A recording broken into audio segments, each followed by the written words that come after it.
J'espère que nous verrons la clarté de la parole de Dieu ce matin dans la lettre aux Romains. Les petits vont partir et je vous invite à trouver Marc chapitre 1, juste pour voir une illustration. Puis nous allons arriver en Romains. Mais si vous pouvez trouver Marc 1. La semaine dernière, j'ai dit que nous allons commencer à... Je ne sais pas si on va terminer, mais en tout cas, on va commencer un périple dans la lettre aux Romains. Et j'ai utilisé l'illustration de mettre la table. On a mis la table avec l'importance que la Bible nous donne de prêcher la parole, de prêcher toute la parole, et même de la prêcher comme elle est donnée, de façon suivie. Aujourd'hui, ce que nous allons faire, c'est de distribuer le menu. Je ne sais pas si vous avez assisté à un mariage où il y avait un repas et découvert sur la table un élégant menu. Et celui-ci ne vous donne pas la liste complète des ingrédients. Il ne vous dit pas les calories qu'il y a dans le repas. Peut-être c'est une bonne chose. Mais il vous offre un aperçu de ce qui vous attend. Il permet d'éviter des surprises désagréables, mais encore mieux, c'est l'espoir des hôtes, de susciter l'anticipation pour ce qui vous attend. Et c'est ce que nous allons tenter de faire aujourd'hui. Et tout d'abord, en guise d'introduction à ce livre de Romains, quelle est la place? Ça, c'est la question qu'on veut se poser en s'approchant de ce livre. Quelle est la place de Romains, donc la lettre aux Romains, dans la structure du Nouveau Testament? Où est-ce que Romains se trouve dans la Bible? Et c'est pour ça que je vous ai demandé de trouver Marc 1. Le verset 1 dit « Commencement de quoi ?» Voilà, de l'évangile, et cet évangile ou cette bonne nouvelle concerne qui? Jésus-Christ. Et quand vous lisez votre Bible, vous arrivez au Nouveau Testament, vous avez Matthieu, c'est un évangile. Puis vous avez Marc, comme nous venons de lire, et puis nous avons quoi?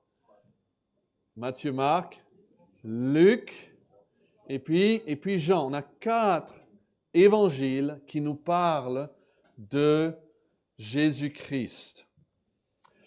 Mais en fait, quand Paul a écrit la lettre aux Romains, il n'y avait que probablement l'évangile de Marc qui était écrit.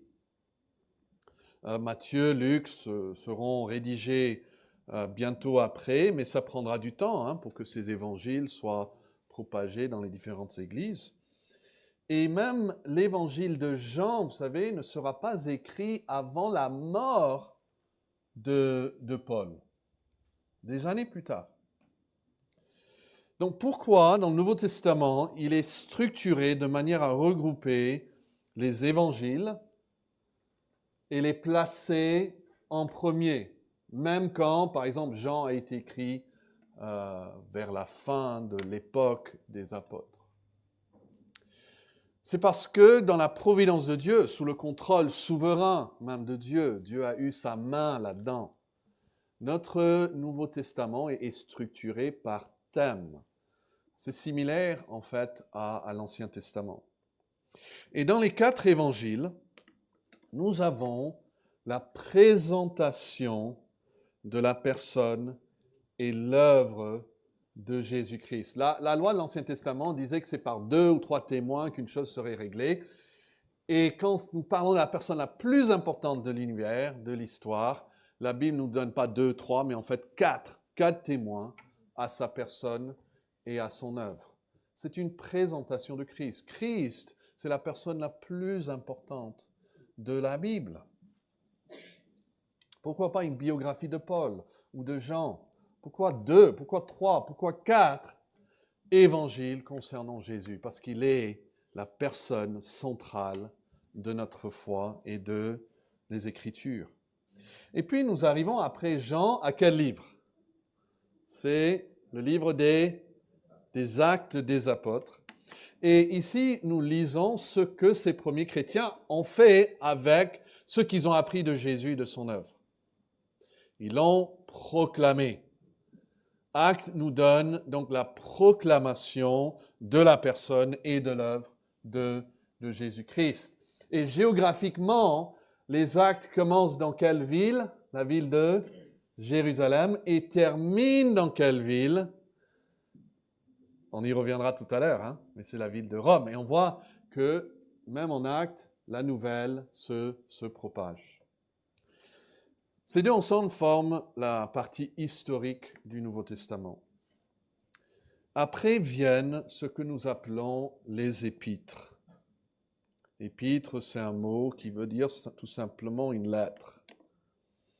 Et dans les épîtres, nous avons l'explication de la personne et de l'œuvre de Jésus-Christ.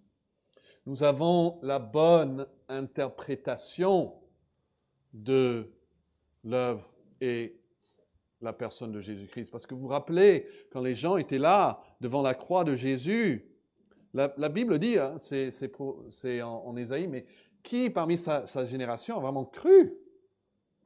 Ils ont vu ces choses et ils n'ont pas compris. Même les disciples n'ont pas compris, n'ont pas saisi le jour de la crucifixion ce que Jésus faisait. Il fallait l'Esprit qui vienne après, les instruise et nous instruise aussi à travers ces épîtres. Mais encore, Jésus-Christ est au centre de tout cela. Et puis, il y a à la fin de notre Nouveau Testament un livre qui est un genre tout à part, et c'est l'Apocalypse. Et là, nous lisons la consommation, c'est-à-dire la fin prévue. Ici, on ne va pas dire de la personne, parce que Jésus n'a pas de fin, il est éternel, mais de son œuvre. Son œuvre. Et 1 Corinthiens 15 parle du fait, lorsque Jésus-Christ, il aura tout vaincu, le dernier ennemi qui sera vaincu, c'est la mort, et il remettra donc le royaume à son Père, afin que Dieu soit tout en tout. Tous. Et donc, la fin prévue viendra, mais encore, c'est Jésus-Christ qui est au centre. Et ça termine avec cette prière que Caïna a lue tout à l'heure. Viens, Seigneur Jésus. Nous voulons voir la fin de tout ce qu'il va faire. Donc, les évangiles et les livres des actes forment ensemble la partie historique du Nouveau Testament. Et je vous invite maintenant à trouver la fin du livre des actes. Le dernier chapitre des actes, acte 28. Et notez juste en passant le verset 16 pour nous situer. Bon, je l'ai déjà dit, mais si vous avez un doute, c'est marqué ici, acte 28, verset 16. Lorsque nous fûmes arrivés à Rome,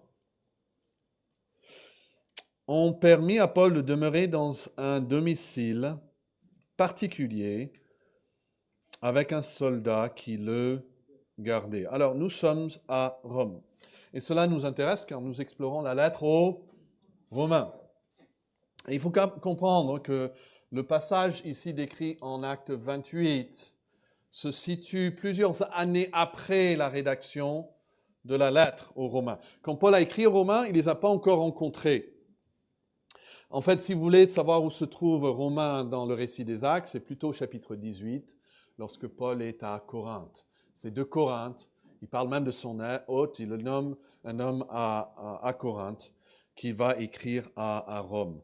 Mais regardez Acte 28, les versets 30 et 31, les deux derniers versets.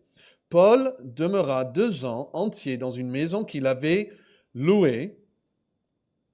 Il était prisonnier, mais à ses propres frais. Et il recevait tous ceux qui venaient le voir, prêchant le royaume de Dieu et enseignait ce qui concerne qui? Le Seigneur Jésus. Vous voyez, il proclamait Jésus-Christ, sa personne et son œuvre, en toute liberté et sans obstacle. Alors imaginez que vous lisez le Nouveau Testament pour la première fois, vous arrivez donc à la fin de la section historique et vous découvrez que Paul est à Rome et il prêche le royaume de Dieu et les choses qui concernent Jésus-Christ. Et le lecteur se pose une question. Tout naturellement, il se dit, mais que prêchait Paul? Qu'est-ce qu'il a enseigné? J'aimerais bien être là un jour pour entendre Paul prêcher et enseigner. Et la réponse, c'est bonne question, tournez la page. Et vous tournez la page et qu'est-ce que vous avez? La lettre de Paul aux Romains. Et il ne fait aucun doute que le message que Paul annonçait aux Romains en Acte 28 était exactement le message qu'il avait déjà consigné dans une lettre qu'il avait écrite aux Romains. Alors notez où se trouve l'épître dans le canon du Nouveau Testament. Nous avons dit qu'il y a d'abord les évangiles, il y a les actes, ça c'est la partie historique, et puis quand nous arrivons donc à la partie enseignement, les épîtres romains, c'est la première des épîtres. Après la partie historique, cette partie des épîtres qui viennent compléter l'enseignement, la toute première d'entre elles est l'épître aux Romains, se trouve à la tête de l'explication que l'Esprit de Dieu va donner sur la personne et l'œuvre de Jésus-Christ. Romains, on peut le dire comme ceci, Romains constitue, il n'avance plus, s'il y a un problème, Romains constitue la première grande vérité que l'Esprit de Dieu veut expliquer en profondeur aux lecteurs du Nouveau Testament. C'est la première grande vérité que l'Esprit de Dieu veut expliquer en profondeur aux lecteurs du Nouveau Testament. Romains est l'explication magistrale de la personne et l'œuvre de Jésus-Christ. La première chose, dans la providence de Dieu, que le lecteur va lire, c'est Romains. Souvent on dit, oh, c'est le plus compliqué. En fait, c'est la première chose. C'est l'introduction à l'œuvre et à la personne de Christ. Et donc, vous êtes, j'espère, en Romains. Et nous allons maintenant regarder un peu plus près cette lettre. Et on va se poser la question, quelle est la première chose que Dieu veut expliquer au lecteur dans cette épître? Et je ne vais pas tout de suite vous donner la deuxième vérité que je veux souligner, mais je veux nous guider tous ensemble d'une manière inductive. C'est-à-dire, je veux que vos yeux trouvent dans votre Bible ce que cet épître veut souligner pour nous. Le cœur, comme vous avez le titre ici, le cœur du message de Romains. Et j'aimerais attirer votre attention sur ce qui est universellement, tant que je sache en tout cas, reconnu comme la phrase clé de Romains. Dans certaines épîtres, on a des questions. On n'est pas très sûr. Quelle est vraiment la phrase principale, la phrase thématique de l'épître? Mais en fait, en Romains, il y a un large consensus à ce sujet. Et c'est les versets 16 et 17 du premier chapitre. Ces deux versets constituent une seule phrase. Donc on va lire cette phrase. Romains 1, 16 et 17, c'est la phrase clé de cette épître. C'est la fin de l'introduction. Il dit Romains 1, 16, « Car je n'ai point honte de l'évangile, c'est la puissance de Dieu pour le salut de quiconque croit, du juif premièrement, puis du grec, parce qu'en lui est révélée la justice de Dieu par la foi et pour la foi, selon qu'il est écrit, le juste vivra par la foi. » Ça, c'est la phrase clé du livre.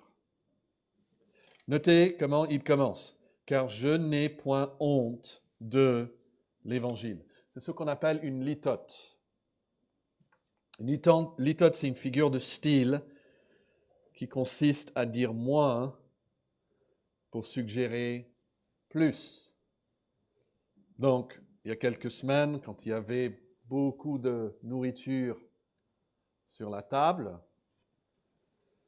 Viviane m'a dit, bon, on ne mourra pas de faim. On ne mourra pas de faim pour dire, en fait, qu'on a de quoi manger. Peut-être vous avez dit, vous voyez le prix, vous dites, ouh, c'est pas donné ça. C'est pas donné pour dire en fait que c'est cher. Et Paul, il dit ici, j'ai pas honte de l'évangile. Mais c'est pour dire en fait qu'il met toute sa gloire dans l'évangile. Ça, c'est sa gloire. La bonne nouvelle.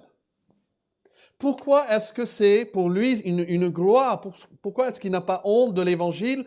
Notez encore la phrase, car c'est la puissance de Dieu.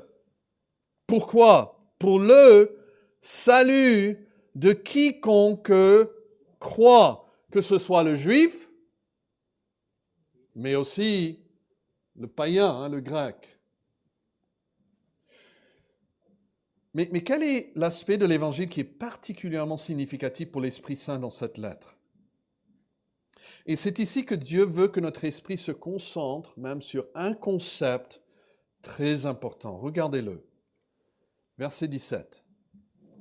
Parce qu'en lui est révélée quoi? La justice de Dieu. Là, je pense qu'on arrive à la pointe du thème de cette lettre. Qu'est-ce qui est si important dans l'Évangile? La justice de Dieu y est révélée. La justice de Dieu, ça va, on verra plus tard, que ça fait référence à quelque chose qui appartient à Dieu et qui devient même en quelque sorte la propriété de l'homme et qui est la bonne nouvelle, c'est l'Évangile pour l'homme. Alors, ce mot justice, une manière qu'on sait que quelque chose est le thème, c'est parce qu'on y revient souvent.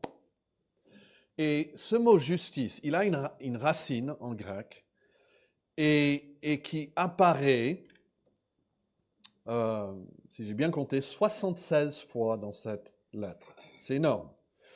Et donc, on trouve les mots comme justice, justifié, juste, justification. Voilà, si on met tous ces mots ensemble, on a plus de 75 fois. Et la lettre compte un peu plus de 7000 mots grecs. Donc, ça représente plus d'un mot sur 100 dans la lettre. Vous allez revenir très souvent sur ce concept de juste, justice, justification. Donc, si nous voulons savoir ce qui est au menu de Romains, il s'agit de l'Évangile, il s'agit de particulièrement la justice de Dieu. Ok, mais on regarde encore, on essaie de trouver encore l'aspect de la question qui est très importante. Alors regardez encore cette phrase au verset 17, parce qu'on va le contraster avec une autre phrase. Parce qu'en lui est révélée la justice de Dieu. La justice de Dieu. Ok. Regardez maintenant la phrase juste après, qui ouvre la première grande section du livre, verset 18. Et en fait, je pense qu'il serait utile, je vous encourage, si vous avez un stylo, de souligner, d'entourer cette phrase « justice de Dieu ». Justice de Dieu, là, au verset 17. Et maintenant, trouvez la phrase qui correspond à cette phrase « justice de Dieu » dans le verset suivant. Ça correspond en tant que son opposé, en fait, un diamétral. Verset 18. La colère de Dieu se révèle du ciel contre toute impiété et toute quoi? Injustice des hommes. Donc, si vous soulignez ces trois mots, injustice des hommes, je pense que la prochaine fois que vous ouvrez la lettre aux Romains, ces deux concepts qui sont au cœur de cette lettre vous sauteront aux yeux. Quel est le premier concept? Justice de Dieu. Et l'autre concept? L'injustice des hommes. Vous voyez? Ces deux choses dans cette lettre veulent nous parler. Justice de Dieu, l'injustice des hommes. Vous l'avez vu vous-même dans le livre, ici au tout début. En Romains, Dieu nous révèle deux choses, la justice de Dieu et aussi l'injustice des hommes. Et si on s'arrêtait là, ce serait suffisant de montrer à quel point cette lettre contredit la manière que la plupart des personnes pensent et parlent de nos jours. Bien souvent, lorsque les gens parlent de Dieu, c'est sous forme d'exclamation ou même de malédiction. Et même s'ils ne blasphèment pas directement, ils ont tendance à remettre en question la justice de qui? La justice de Dieu, n'est-ce pas? Ou de l'accuser ouvertement d'injustice. Donc on entend des choses comme « Pourquoi Dieu permet-il la souffrance dans le monde? Pourquoi Dieu ne m'a-t-il pas donné ceci ou cela? Pourquoi dois-je souffrir ainsi ?» Et même en tant que chrétien, parfois, on a l'impression que c'est là le plus gros problème. Et nous passons donc notre temps à essayer de défendre Dieu pour toutes les mauvaises choses qui arrivent dans le monde. Et dire au monde, mais c'est pas sa faute, c'est pas sa faute. Et donc, quand l'homme parle de Dieu, c'est souvent de son soi-disant injustice, qui est le contraire. Mais, quand l'homme commence à parler de lui-même, souvent, il parle de ça quoi? De sa justice. Il se justifie. Nous voulons parler de notre propre justice et l'injustice de Dieu. Ça, c'est comment le monde parle naturellement. Mais ce qui est frappant, c'est que la Bible nous parle sans vergogne de notre injustice et de la justice de Dieu. En Romains, donc, Dieu nous révèle la justice de Dieu et l'injustice de l'homme. C'est la grande idée. Alors, qu'est-ce que la justice? Alors, si vous pouvez garder votre place, je vous invite à trouver Lévitique. Si vous avez trouvé Exode pour Wilson, vous pouvez trouver Lévitique ici maintenant. C'est pas loin. Genèse, Exode, Lévitique chapitre 19, versets 35 et 36. Il faut qu'on ait même les jeunes, il faut que vous ayez la bonne pensée quand on dit justice. Ce n'est pas juste un mot. Qu'est-ce que c'est vraiment la justice? Ça, c'est probablement le meilleur passage de l'Ancien Testament pour illustrer ce qu'est la justice. Lévitique 19, 35 et 36. Vous ne commettrez point d'iniquité, ni dans les jugements, ni dans les mesures de dimension, ni dans les poids, ni dans les mesures de capacité. Il ne veut pas d'iniquité dans ces choses. Mais verset 36, vous aurez des balances quoi? Justes. Et des poids justes. Et des éphas justes. Et des uns justes. Je suis Yahvé, votre Dieu, qui vous ai fait sortir du pays d'Égypte. Vous voyez, il faut 1 kilo juste. Alors, le mot « juste » ici, je pense qu'avec cette illustration, on peut comprendre que le mot « juste » est utilisé pour qualifier les mesures, les poids, les balances, qu'ils utilisaient dans leurs transactions commerciales, et que ça signifiait tout simplement conforme à la norme. Conforme à la norme. Donc, imaginez à l'époque, vous allez au fermier du village et qu'il vous vend une épha de farine, mais son épha à lui ne correspond pas à l'épha qui est reconnu, ce qu'il a fait est injuste. Son épha est injuste. Il a un épha injuste. Et donc ça présuppose que deux personnes ont des obligations réciproques. Vous allez au magasin, vous allez au champ, Carrefour, et le prix de la viande, en fait, engage deux parties, ce qui est marqué sur l'étiquette. L'une doit fournir la quantité indiquée. Le magasin dit qu'il y a 1 kilo. Il doit avoir 1 kilo. Et l'autre personne doit fournir le prix demandé. Et si le magasin vous donne le poids qu'il a annoncé et vous donnez le prix qui est exigé, vous avez tous les deux été justes dans cette transaction. C'est un gros problème de nos jours, le blanchiment des fonds, on fait sur la table, etc. Mais imaginez un homme qui affirme qu'il a rempli toutes ses obligations tout au long de sa vie. Ses obligations à sa femme, je les ai remplies toutes. À ses enfants. ses voisins, à son prochain, et même toutes mes obligations à Dieu. Si je peux dire, j'ai rendu, j'ai accompli toutes mes obligations dans tous les domaines que j'ai des obligations, je pourrais donc dire que je suis juste. La véritable justice consiste à honorer pleinement ses engagements dans toutes ses relations. Et c'est précisément, si on peut revenir maintenant à Romains, c'est précisément cette justice dont traite ce livre.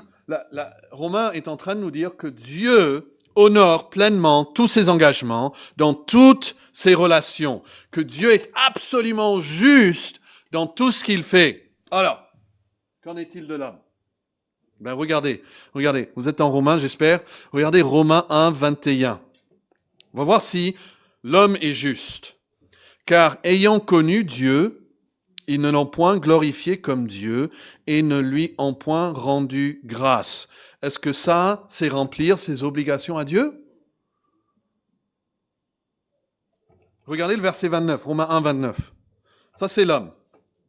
Dites-moi si ça, c'est la justice. Étant rempli de toute espèce de quoi?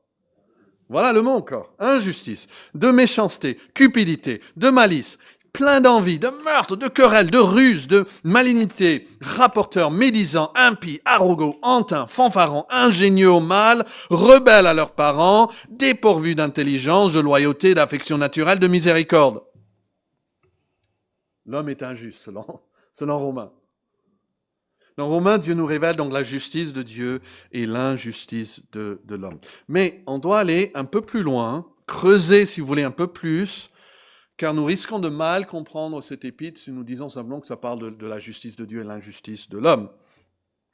Ces deux thèmes sont en fait centraux, mais ils n'ont pas la même valeur. Au Romains, c'est vraiment la justice de Dieu qui prime. Le thème central est la justice de Dieu en rapport avec les deux manières différentes dont Dieu traite l'humanité. La justice de Dieu dans la condamnation de l'homme et la justice de Dieu aussi dans le salut de l'homme. Et donc, nous allons voir ces deux choses. En Romains, Dieu manifeste sa justice. Okay? Et puis, on va voir deux choses. Ça, c'est la première de ces deux choses. Il manifeste sa justice dans la colère qu'il montre aux hommes injustes. Alors, regardez le chapitre 1, verset 18. Ça, c'est la première phrase de la première section. Nous avons l'introduction, mais la première section commence au verset 18. Il dit, la colère de Dieu, je lis dans la seconde 21, se révèle du ciel contre toute impiété et contre toute quoi? Injustice des hommes, qui par leur injustice tiennent la vérité prisonnière. La colère de Dieu se manifeste contre toute injustice. Et c'est pour ça, mes amis, vous n'irez pas au ciel si vous pratiquez les choses que nous avons énumérées à la fin du chapitre 1. Dieu est juste, et il est juste de vous juger ainsi. Et ce livre va insister sur cela. Donc je vous invite à regarder chapitre 2. Regardez le verset 2. Romains 2, 2. Nous savons en effet que le jugement de Dieu contre ceux qui commettent de telles choses est quoi? Selon la vérité. Vous voyez, Dieu lui-même est juste. Regardez chapitre 2, versets 5 et 6. Mais par ton endurcissement et par ton cœur impénitent, tu amasses un trésor de quoi?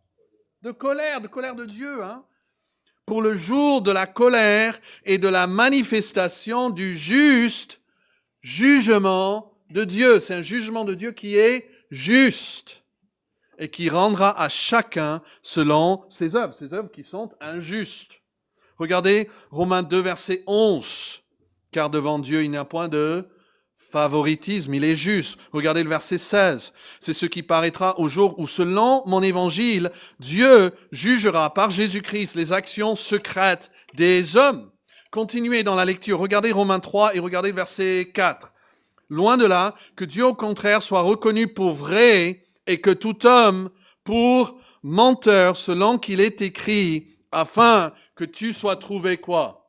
Juste dans tes paroles et que tu triomphes lorsque tu juges. En fait, il dit, quand tu juges l'homme, Dieu va être trouvé juste en jugeant l'homme injuste. Et donc, notez cette observation générale et absolue, Romains 3, verset 10, selon qu'il est écrit, à part Dieu lui-même, il n'y a point de... Oui, mais quelques exceptions? Pas même une seule exception. Donc, réfléchissez avec moi. Si la colère de Dieu se révèle contre toute injustice et que personne n'est juste, ou pour le dire la même chose d'une autre manière, et que tout le monde est injuste, et que la colère de Dieu se révèle contre l'injustice, qui est sous la colère de Dieu? Tout le monde. Tout le monde. Et c'est ainsi que termine cette section. Regardez chapitre 3, verset 19. C'est la fin de la première section. Romains 3, 19. Nous savons que tout ce que dit la loi, elle dit à ceux qui sont sous la loi, afin que toute bouche soit fermée et que tout le monde soit reconnu comment? Coupable devant Dieu. Il n'y a plus rien à dire. Et réalisez-vous que c'est la première chose que vous devez accepter pour pouvoir recevoir la justice de Dieu? Si vous ne ressentez pas le désespoir de votre situation, vous ne crierez jamais à Dieu pour qu'il vous accorde sa justice. Et c'est précisément pour cette raison, je pense que Dieu insiste avec force pendant 2 chapitres et demi sur le fait que vous êtes injuste et que Dieu est juste de vous juger. Et nous sommes presque horrifiés de la sévérité de Dieu. On a presque honte et on dit, mais pourquoi Dieu est-il si sévère? Et la réponse, c'est que c'est la seule manière de réveiller certaines personnes. C'est en fait par miséricorde que Dieu parle avec tant de clarté. On a chanté, ta clarté me console. Moi, je lis la Bible, il n'y a pas de doute, je suis pécheur, je n'ai pas d'espoir. Amen, merci Seigneur qui me révèle cela. Sinon, je vais passer toute ma vie à essayer de trouver quand même la petite justice en moi et présenter ça à Dieu. Et tu me dis, non, il ne faut même pas chercher, tu ne vas rien trouver de juste en toi. Mais heureusement, ce n'est pas la fin. Notez la deuxième section commence ainsi. Regardez verset 21. Romains 3, 21. Mais maintenant, ça suggère qu'on tourne la page. On passe de la nuit au jour. Mais maintenant, sans la loi est manifesté quoi? Vous voyez, encore la justice de Dieu va rester centrale à ce qu'il dit ici. Mais maintenant, ce n'est pas la justice de Dieu en condamnant l'homme. Mais la justice de Dieu est manifestée, et puis il nous dit, presque entre parenthèses, en fait, l'Ancien Testament, la loi et les prophètes rendaient déjà témoignage à cela. Donc c'est l'accomplissement de la prophétie. Mais il va revenir sur verset 22 sur quoi? Justice de Dieu. Vous voyez, il va répéter ça. Maintenant, sans la loi est manifestée la justice de Dieu par la foi. Pas par les œuvres. Pourquoi pas par les œuvres? Parce qu'il a tout ce temps à nous montrer que les œuvres ne servent à rien. Par la foi en Jésus-Christ. Et c'est pour tous ceux qui croient. Parce qu'il y a un point de distinction, parce qu'en fait, tous sont péchés et sont privés de la gloire de Dieu. Donc, en Romains, Dieu manifeste sa justice dans la colère qu'il montre aux hommes injustes. Mais c'est ça la bonne nouvelle. C'est pour ça que c'est une bonne nouvelle. En Romains, Dieu manifeste aussi sa justice dans le salut qu'il offre aux hommes qui croient. C'est la même justice qui montre dans la condamnation, qui va nous révéler aussi dans le salut qu'il offre. Regardez-le en Romains 3, 25 et 26. C'est Jésus, que Dieu a destiné à être par son sang une victime expiatoire pour ceux qui croiraient. Il a démontré ainsi quoi? Sa justice, voyez, sa justice, parce qu'il avait laissé impunis les péchés commis auparavant à l'époque de sa patience sous l'ancienne alliance. Mais verset 26, il démontre dans le temps présent de manière à être quoi? Juste, tout en déclarant juste celui qui a la foi en Jésus. C'est merveilleux. Dieu imputera, il créditera sa justice à un certain type de personnes. C'est qui? C'est les croyants, ceux qui croient en Jésus-Christ. Il y a des gens, en fait, qui vont parcourir cette première partie de Romains et ils vont le croire et on dit, oui, c'est moi. Ils vont pas s'excuser, ils vont pas dire, oh, Dieu, t'es injuste. Ils vont dire, non, Dieu, t'es juste, c'est moi qui est injuste. Et c'est à eux que cette bonne nouvelle est annoncée. Avec cela en tête, revenez à la phrase clé de toute la lettre. Maintenant, je crois qu'on va mieux l'apprécier. Romains 1, vous vous rappelez, c'est quel verset? 16 et 17. Romains 1, 16 et 17. Il dit, car je n'ai point honte de l'évangile, c'est la puissance de Dieu pour quoi? Le salut de quiconque croit, voyez? C'est la puissance de Dieu aux Juifs premièrement, puis aux Grecs. Ayant considéré la justice de Dieu dans le jugement de l'homme, ceci est incroyable. Dieu montre sa puissance. Quelle puissance? Dans quel domaine? Ce n'est pas une puissance physique, dans le domaine physique, mais dans le domaine de la moralité. Comment est-ce que la bonne nouvelle, il dit, j'ai pas honte de l'évangile, la bonne nouvelle, comment est-ce que l'évangile révèle la puissance morale de Dieu en sauvant les perdus? Verset 17. Parce qu'en lui, l'évangile, la bonne nouvelle, est révélée, quoi?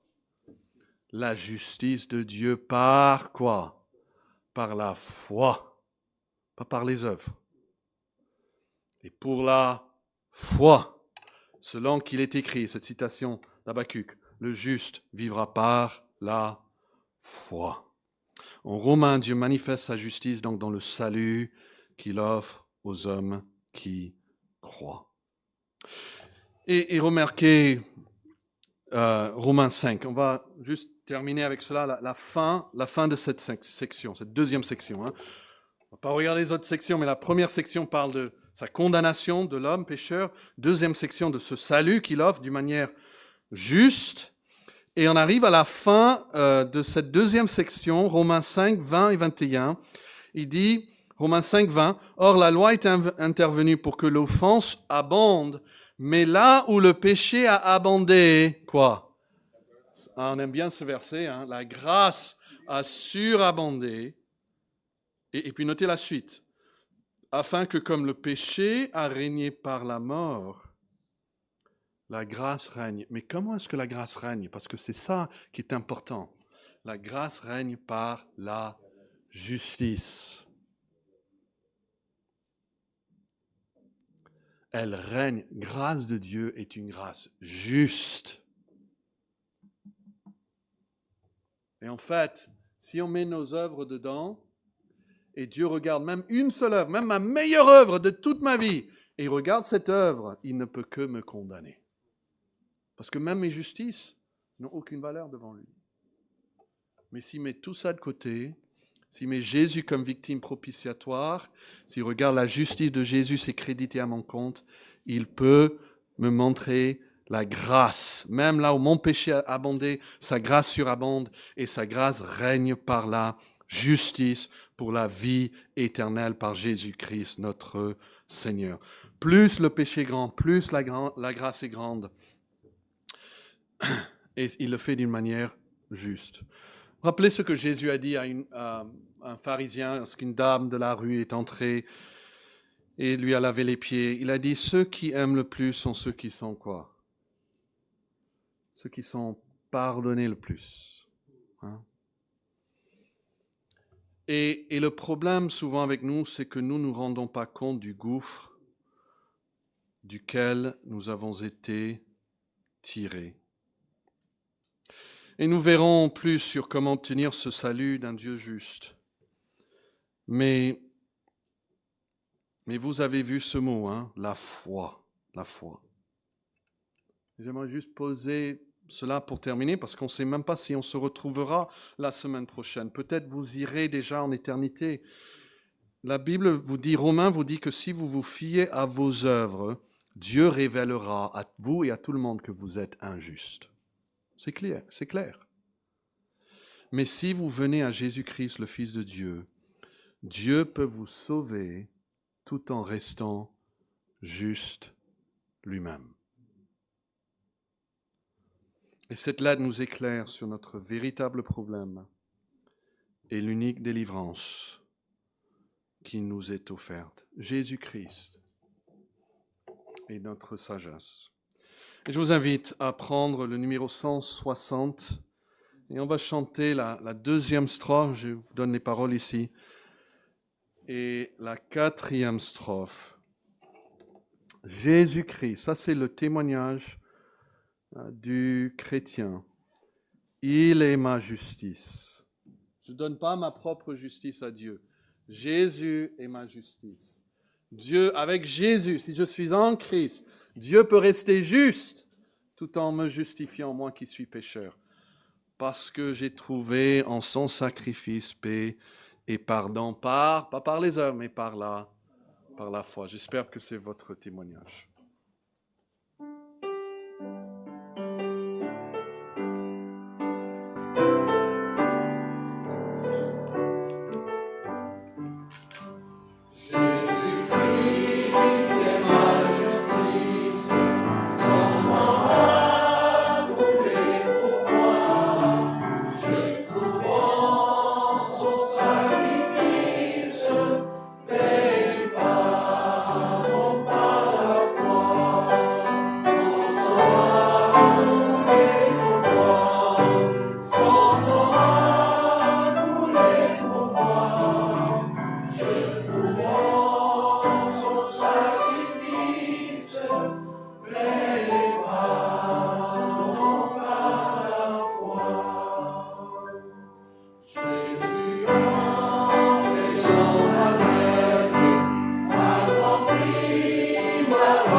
Peut-être il y a quelqu'un ici qui doute, ils ont un doute. Est-ce que ma place est vraiment prête si je meurs ce soir? Est-ce qu'il y aura des bras ouverts ou des bras croisés? Vous pouvez vous coucher ce soir dans la paix, dans l'anticipation même de voir votre Sauveur face à face. Pas grâce à vos efforts, à vos actions, mais grâce à ce que Jésus-Christ a fait, parce que tout ce qu'il a fait est juste, même quand il a choisi de sauver l'homme pécheur. Prions. Ô Dieu, nous voulons accepter tout ce que tu nous dis concernant notre injustice. Nous voulons confesser que tu as raison, que nul ici n'est juste, et que tous les jours nous le prouvons par nos pensées, par nos paroles, par nos actions. Et nous te louons pour la justice de Dieu révélée en Jésus-Christ et du fait que ce salut nous est offert. Il est sûr, il est certain, parce qu'il n'a pas été fait de manière trichée, corrompue, mais d'une manière juste. Et même quand Satan viendra nous accuser, il ne pourra rien dire contre le juge, car Jésus-Christ le juge est celui même qui est mort pour nous. Donne aujourd'hui, ô Dieu, la confiance à ceux qui sont vraiment en Christ. Et si à ceux qui vivent encore dans leur péché, en dehors de Christ, qu'il réalise avec frayeur le danger dans lequel il se trouve, que le jugement est déjà prononcé, comme Jésus a dit, ils sont déjà jugés, et la mort apportera simplement la pénalty et le salaire, et qui viennent aujourd'hui, donc à Jésus-Christ, car c'est en son nom que nous prions. Amen.